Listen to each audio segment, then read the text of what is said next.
we are not rare. But before you leave, you will perceive the lore will be unlocked. You might be stalked by a Sasquatch or a ghost witch, possibly even a ghost that will boast about knowing the Ohio Grassman or even the Michigan Dogman. Werewolves hunt, poltergeists are up front, but in these backwoods folklore is unlocked. Welcome back to Folklore Unlocked. I'm Austin, and like always, I'm joined by. Yep, hello again, everyone. And this week we are taking a look at the princes in the tower. And what lead up to it is that it involves King Edward IV dying after an unknown illness lasted 3 weeks leading up to his death, and Edward IV named his brother Richard as Lord Protector before his own untimely death. And the two princes involved are King Edward V and Prince Richard of Shrewsbury, Duke of York. So that's why I've got the elder Richard may have heard of his brother's illness to differentiate the two Richards. And the princes, like we said, were King Edward V, who was 12, and then Prince Richard of Shrewsbury, Duke of York, aged 9. And they were, of course, the sons of Richard IV, and they were housed in the Tower of London by their uncle and regent Richard, or Elder Richard, Duke of Gloucester. And the boys were declared illegitimate by Parliament, and Gloucester became King Richard III. And King Richard III kept delaying the official coronation of Edward V, and a sermon by Dr. Ralph Shaw claimed that the elder III was the only legitimate York heir. And if the York dynasty sounds familiar, it's because that's the house that participated in the War of the Roses. And a 1484 Act of Parliament officially declared the boys illegitimate due to a pre-contract of marriage between King Edward IV and Lady Eleanor Talbot, making Edward IV's marriage to King Edward V's and the younger Edward's mother, Elizabeth Woodville, invalid. So let me get this straight. There was a plan of marriage, like a pre-contract of marriage between them, and that made them illegitimate. Like, it wasn't even marriage. It was just like, oh, they're kind of like planning on marriage. According to this, yes. Dang. But they weren't even married. They were just kind of like in the royal engagement phase. Now, you see, if there was an actual marriage, there might have been something to do there, but there wasn't. So I feel like that was kind of stupid, but I mean, hey. Yeah, it was very much very weird technicality, I guess. Anything to get the throne. Anything for power. So, disappearance. So, Dominique Mancini, an Italian friar, stated that the boys were seen less and less during the spring and summer of 1483. And there were no recorded sightings of the boys after the summer of 1483. And that there were some bodies found under the Tower of London on July 17th, 1674. So almost 200 years later, during the renovation of the Tower of London, workers dug up a wooden box with two human skeletons thing the size of children, and they were presumed to be the long missing King Edward V and Prince Richard, and the bodies were interred in Westminster Abbey by the orders of King Charles II in 1678. And there has been no DNA testing done on the bodies to say whether or not they were King Edward V and Prince Richard. So we just don't know if they're actually the bodies of the two missing boys. So it could be, could not be. Who knows?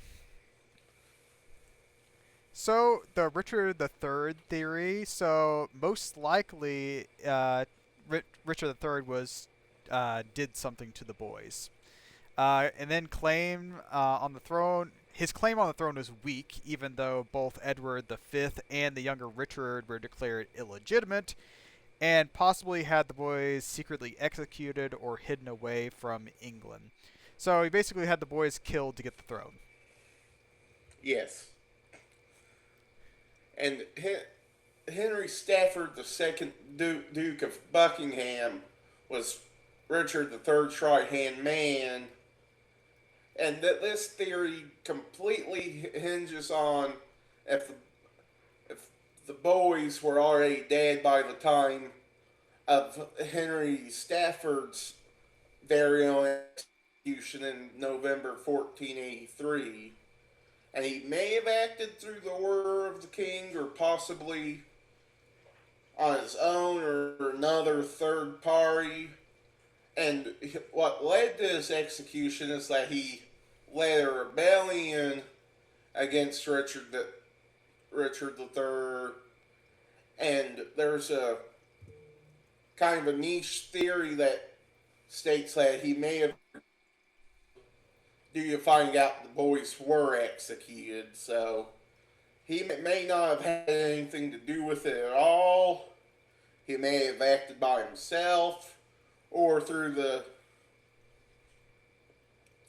orders of King Richard III, or a third party. And pop culture, there are quite a few different books that do talk about this, but the ones we have here are Richard III by William Shakespeare, and then, of course, if you watch the Game of Thrones, there is the book A Clash of Kings by George R.R. Martin that does kind of take a lot of inspiration from this. So, and on to our thoughts, I do think that Richard III likely, at the very least, ordered the boys to be executed or send them away from England so they wouldn't make a claim on the throne. Because, I mean, let's be honest, the Declaration of Illegitimacy, in my opinion, is a very weak claim of illegitimacy. So I think that King Richard III was trying to make a very massive power play. yeah, I agree. I think it's highly likely that Richard III had them killed. I really doubt he would have sent them away, even though they were, like, considered illegitimate. Just them, like, the likelihood of them possibly coming back when they're older, trying to take back the throne or something like that, I'm sure he probably had them killed just so he could get, like, forget about that, like, not to worry about it. So that then Richard III could take the throne without anyone stopping him. Yeah, and Henry Stafford may have actually rebelled against King Richard the third because he had the boys killed. That there's just no evidence saying that 100% that's why Stafford rebelled and all of that. Oh, and something I did want to mention is something like I was sitting here, I'm like, why did no one try to like rescue the boys? And there actually was people that tried to rescue them. I don't really know who they were or anything like that, but there was a rescue attempt and it failed. So I mean, there was some people that were trying to save them. Yeah, and there were some pretenders that claimed to have been Edward V and Prince Richard, but well, like most pretenders to to multiple titles, they're likely fake, weren't actually Edward V or Prince Richard. So I think that's all we've got for this week. Anything you want to add, Ethan? Just thanks for watching, everyone. Well, join us next week for a very odd missing persons case in Teresa Beer. We'll see you next week. Thanks for watching. If you're on YouTube, leave us a like, comment, and subscribe. And if you're on Spotify, drop us a follow and a comment. And we'll see you next week. You might wake up beside Spearfinger with an extended visit from Jack the Ripper.